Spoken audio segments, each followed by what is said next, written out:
Hello everybody, I'm back. I told you I would come back to you and share some of my favorite recipes, some of the things that I'm doing to cut back on some of the calories and fat in some of our favorite foods. So with that said, today I'm going to be making a grilled chicken salad. This is one of my favorites, so let's get to it.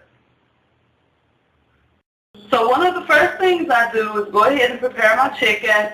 What I'd like to share with you, this is one of my favorite cooking utensils. It's by Wherever, and it's a grill. It's a skillet that has the grill marks in the bottom of it, and it makes grilling really, really convenient. Now, you may have a George Foreman, or you might want to use a regular like barbecue grill. That's okay too, but this is the one that I prefer because there's virtually no cleanup. As you can see, it's a Teflon or non-stick inside, and it's real easy to clean up after you're done cooking. So basically, I'm preparing for one person. If you're cooking for more than one, you can double the recipe or multiply it for the number of people that you're cooking for. But for today, I'm going to just show you for one person. So basically, I take my chicken, and you can buy chicken that's already boneless, skinless. Let me go ahead and show you that. There's boneless, skinless, or you can take the bone out of it yourself. It costs a little bit more if you buy boneless, skinless, and it costs a little bit more if you purchase organic. But I tried both. I've tried the organic chicken and I've tried the regular chicken, and I can tell you, honestly, the organic chicken is a lot more tender and it cooks a lot more smoothly. But for something like this that, you're only cooking a small portion, you can get away with cooking just the regular, chicken that you find in the grocery store. So with that said, let's go ahead and put the chicken on here. And basically, I just season to taste. And go easy on the salt. Make sure you go easy on the salt. Now, the pepper and the garlic, you can have your way because it doesn't really affect you. The garlic may give you a heartburn a little bit if you're not careful, but you can feel free to put a little bit more.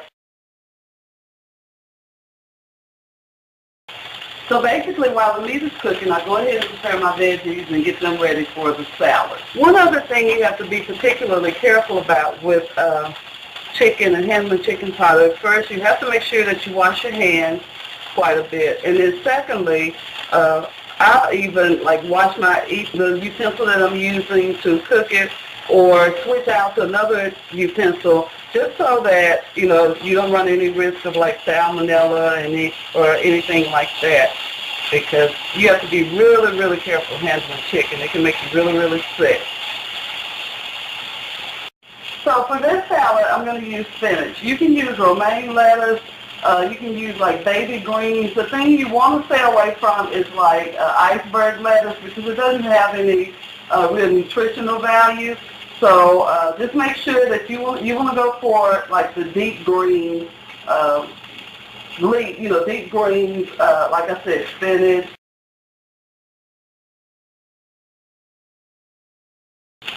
And it looks like my chicken is sizing up real nicely here, so I'm going to turn it one more time.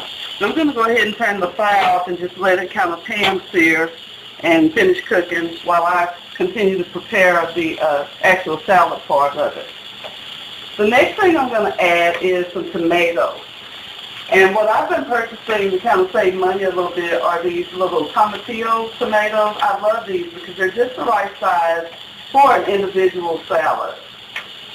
So now I'm going to cut the tomato up, and I just basically cut it into little thin slices.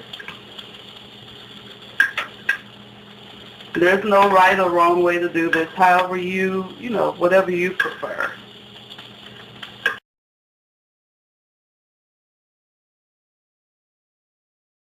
The next thing I'm going to add to this is just a regular delicious apple. Now you can use green apples. Sometimes I use pears.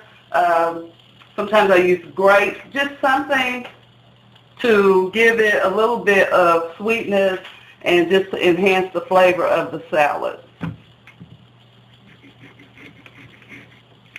Now apples tend to turn brown really, really fast, so don't be surprised if it starts to turn brown. You can add a little lemon juice to this if it bothers you. It doesn't bother me that it's getting the brown flavor because I know it's fresh. I'm cutting it and cooking it, or using it, not cooking it. I'm cutting it myself. So the last thing I'm going to add to this is a few fresh strawberries, just to kind of give it a little bit more variety. Sometimes I add a few nuts, a few almonds. The sky is really the limit on these things. You just don't want to add stuff that's going to run the calories back up. But you can add raisins, you can add cucumbers, whatever healthy things that will enhance the salad and give you more nutritional value. The last thing you want to do is add your grilled chicken. And I like to cut this up as well.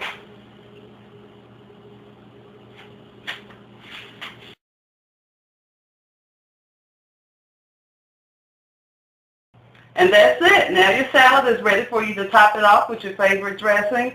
Be careful because dressing can really stack on the calories. And I prefer to take the regular dressings. I don't really care for the low-fat dressings. So what I do is kind of make a little side dish of the dressing, and that way you can dip your salad and you're aware of how much dressing you're eating.